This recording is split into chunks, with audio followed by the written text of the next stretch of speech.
जय बाबा बर्फानी की। जी हाँ, बाबा का नाम लेके हम भी यात्रा को निकल पड़े अमरनाथ की। जी हाँ, जबरदस्त यात्रा रही और यात्रा का पहला पड़ाव जम्मू, और जम्मू से ऑटो द्वारा 40 से 50 रुपए लेके पर हेड हम पहुंचते हैं भगवती नगर। भगवती नगर बेस कैंप पे है। यहाँ पे आपकी जांच परख कई चरणों में होती है। सामान की जांच होती है और आपके कागजों की जांच होती है। कई चरण निकलने के बाद आपको वहाँ रहने के लिए रजिस्ट्रेशन कराना पड़ता है। रजिस्ट्रेशन कराने पर आपको वहाँ पे बिस्तर मिलता है, रजाई, गद्दा और ओढ़ने की चादर। देखिए, हमको भी मिला है और यहाँ पे हमने रात बिताई। रात बिताने से पहले तमाम कार्य, एक कार्ड होता है तो उसको रजिस्ट्रेशन करना पड़ता है बस का। अगर आपके पास सक्षम नहीं है तो बस का टिकट लीजिए, नहीं तो कार का लीजिए। कार वाला 4 से 5 हज़ार रुपये पर हेड लेता है, बस वाला 700 से 800 लेता है, और एसी में जा रहे हैं तो 1500 से 1800 पर हेड बैठता है। और देखिए, यात्रा के दौरान कुछ फोटोज हैं जो हम आपको शेयर कर रहे हैं। और इस तरह हम देर सायं करीब 7-1 बजे हम पहलगांव बेस कैंप पहुंच चुके हैं। यहाँ पे आप टेंट नुमा ये देख रहे हैं, ये रहने के लिए हैं। ये 400 से 500 रुपये पर हेड लेते हैं। यहाँ पे हमने भी दिए, सुविधा अनुसार है अलग अलग। और हमने रात यहाँ बिताई, खाना खाया, डिनर हमने वहाँ पे लंगर जो लगे रहते हैं उनकी ओर से होते हैं। श्रद्धालु लोग और बड़े बड़े जो श्रद्धालु होते हैं वहाँ पे लंगर लगाते हैं देसी का। देखिए, हम सुबह उठ गए हैं और हम लोग नाश्ता कर रहे हैं। आप इडली खाने के शौकीन हैं तो इडली खाइए, चाउमीन खाना है तो चाउमीन खाइए, मीठा खाना है तो समोसे से लेकर रसगुल्ला या आइसक्रीम, तो हर चीज, बिस्किट, चाय, बंद मक्खन, टोस्ट, सब चीजें अवेलेबल है। जो आप चाहे सारी चीजें यहाँ सुविधाएं दे रखी हैं। और अब देखिए, कार्य हम आपको दिखा रहे हैं। यहाँ से हमने गाड़ी करी, यहाँ के लिए हम चंदनवाड़ी के निकले हैं। चंदनवाड़ी क्योंकि 16 किलोमीटर है और यात्रा का हम आपको बताते चले। अलग अलग रूट है, अगर आप सक्षम है तो हवाई जहाज से भी सीधे श्रीनगर आ सकते हैं, और नहीं तो ट्रेन या बसों के द्वारा लोग यात्रा करते हैं। अलग अलग लोगों के अपने वो होते हैं भाई, जिनकी जैसी कैपेसिटी हो। और हम आपको बताए चले, इस यात्रा के 2 रूट हैं। एक तो पहलगांव से शुरू होता है और दूसरा बालटाल से शुरू होता है। जो पहलगांव वाला रूट है उसको पारंपरिक और ऐतिहासिक माना जाता है। दोनों की दूरी अलग अलग है। पहले पहलगांव से जाते हैं तो 48 किलोमीटर और बालटाल से जाते हैं तो 17 किलोमीटर करीब बैठती है। हालांकि कागजों में अलग अलग होती है, लेकिन प्रैक्टिकली हमने देखा तो इतनी डिस्टेंस थी। आप चंदनवाड़ी से चलते हैं तो पिस्सू टॉप, जो कि सबसे ज़्यादा हाइट पे है, और पिस्सू टॉप से फिर आप चलेंगे नेक्स्ट थोड़ा रेस्ट करके, क्योंकि आप अच्छे खासे थक चुके होंगे। पैदल रूट तो यहाँ अगर पूरा अमरनाथ तक हम माने तो 4 से 5 दिन लग सकते हैं, लेकिन घोड़े वगैरह से जाने में तब भी आपको 2 पड़ाव में रुकना पड़ेगा। जैसे कि पड़ाव बनाए गए हैं वहाँ पे अलग अलग। पिस्सू टॉप में रुकने का इंतजाम नहीं है, हालांकि खाने पीने का पूरा इंतजाम है। आपको जो मनपसंद हो खा पी सकते हैं, एनर्जी लेके आप आगे बढ़ सकते हैं। और घोड़ा भी ले सकते हैं, वहाँ से भी मिल रहे हैं और नीचे से भी मिल रहे हैं घोड़े।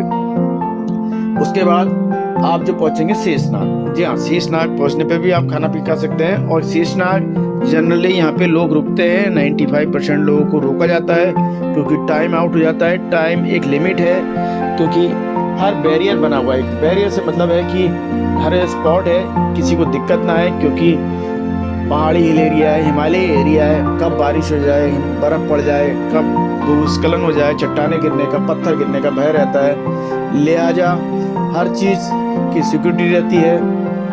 अगर आप 1 बजे तक शेषनाग पहुंच गए तो आपको आगे बढ़ने दिया जाएगा, लेकिन 1 बजे के बाद से फिर आपको गणेश टॉप या बावल टॉप से के लिए नहीं जाने दिया जाएगा। रोक देगी वहाँ पे पुलिस, आर्मी सभी लगे रहते हैं। और इस बार तो सुरक्षा की चाक चौबंद व्यवस्था पूरी है, बहुत ही बेहतरीन सुरक्षा का इंतजाम है। हर 15 फीट पे एक जवान मुस्तैद है। तो क्योंकि हमला भी हुआ था बस पे, किसी ने फर्जी ड्रेस पहन के बस पर हमला कर दिया था यात्रियों की, तो और सुरक्षा चाक चौबंद कर दी गई है। तो उसके बाद आप देख रहे हैं, ये हम लोगों ने तो घोड़ा भी कर रखा है, पैदल भी चल रहे हैं, हर चीज़ का हमने उसको एंजॉय किया है। तो आप लोग भी जा सकते हैं इस तरह। और आप चाहें तो हवाई जहाज से और जिस तरह लोग हेलीकॉप्टर से भी करते हैं, श्रीनगर से आपका जो है पंचतरणी, हाँ पंचतरणी तक कर सकते हैं। पंचतरणी के बाद आपको घोड़ा या पालकी करनी पड़ेगी। इसी तरह का बालटाल तक करते हैं। बालटाल से भी एक बेस कैंप है, बालटाल का बेस कैंप दूसरी साइड है और पहलगाम का पंचतरणी है। तो यहाँ दोनों तरह की लोग आते हैं। बेहतरीन जगह है और बहुत ही आपको एंजॉय आएगा। और जो दृश्य वाली है वो आपको हम बता कह सकते हैं, फीलिंग ही ले सकते हैं, क्योंकि बेहतरीन जगह है। तो आप भी जाइए ज़रूर। अगर आपका फैमिली के साथ प्लान बन रहा है तो टॉर्च और सिम, हाँ सिम ज़रूर लें, क्योंकि सिम बेहद ज़रूरी है। वहाँ पे आपके फ़ोन नहीं चलेंगे, नेटवर्क बंद हो जाता है। तो लिहाजा हमारा आपसे आग्रह है कि अगर आप जा रहे हैं तो ज़रूर सारे सामान ज़रूर ले लें और गर्म कपड़े भी ले लें, क्योंकि सनबर्न हो जाता है, क्योंकि सीधे लाइट पड़ती है। देख रहे हैं हमारी भी त्वचा पूरी काली पड़ गई है। और क्योंकि बर्फीली हवा चलती है तो बहुत ही ढक के मुँह रखें। और धूल तो बेहद आती है। अगर बर्फ़ आपको मिलती है, फिलहाल तो बर्फ़ नहीं पड़ी है, इतनी सूखा है। और बर्फ़ में ये होता है कि घोड़े भी अच्छे चलते हैं। घोड़े के पाँव जो बताए जाते हैं कि घोड़े वाले, जैसे हमने पूछा कि अगर आप घोड़े को अगर बर्फ़ होती है तो धूल भी नहीं उड़ती है, घोड़ा अच्छा चलता है, ऐसा उनका मानना है, क्योंकि उनका अनुभव ज़्यादा है। हमारा इतना अनुभव नहीं होता, हम तो खाली चलिए। और आप भी यात्रा कर सकते हैं। जय भोलेनाथ, दवा बर्फानी के साथ धन्यवाद। और हमने वापसी की यात्रा बालटाल से होते हुए करी। बालटाल का जो है आपका नीचे टाउन 17 किलोमीटर है। बेहद उबड़ खाबड़ रास्ता है, पथरीला है, कच्चा पहाड़ है, तो गिरते रहते हैं वहाँ पे लोग। एक बात और, यहाँ पे जो रास्ता रहता है कंजेस्टेड रहता है, बेहद सावधानी से चलना चाहिए, क्योंकि 12 फीट 10 फीट 6 फीट ऐसे ऐसे रास्ते हैं। उसी में घोड़ा चलना है, खच्चर चलना है, पालकी चलनी है, पैदल चल रहा है आदमी, तो मान के चलिए बेहद रिस्की रास्ता है। और अगर आपका सांस फूलती है तो बेहद ना जाए। हालांकि ऑक्सीजन पॉइंट बनाए हैं इन लोगों ने जगह जगह, लेकिन बेहद दिक्कत आ सकती है। तो अपने हिसाब से जाइए, क्योंकि बेहद एडवेंचर वाला इसको आप कह सकते हैं। श्रद्धालु लोग हालांकि भक्ति से जुड़ते हैं, तो इसमें कई तरह के लोग आते हैं। पर्यटन की दृष्टि से भी आते हैं, श्रद्धालु भी आते हैं, अधिकतर श्रद्धालु ही आते हैं, लेकिन सावधानी जरूर रखें। देखिए अमरनाथ का हम आपको दिखा रहे हैं, बर्फ़ से ये इतना बड़ा शिवलिंग बन जाता है, देख रहे हैं आप लाइव। हल्द्वानी टुडे आपको दिखा रहा है और हमने भी कुछ फ़ोटो अपने लिए हैं। तो अभी दृश्य देख रहे हैं, बेहद सुंदर और रमणीक है, इसको हम बयान नहीं कर सकते। और पंचतरणी जब हम पहुँचे थे तो बेहद शानदार दृश्य, वहाँ घास के मैदान और लंबे लंबे, क्योंकि प्लेन एरिया बहुत था वहाँ पे। तो धन्यवाद दोस्तों, हम फिर मिलते हैं आपको। आप भी जरूर यात्रा पे जाइए। Thank you. जय भोले बाबा की।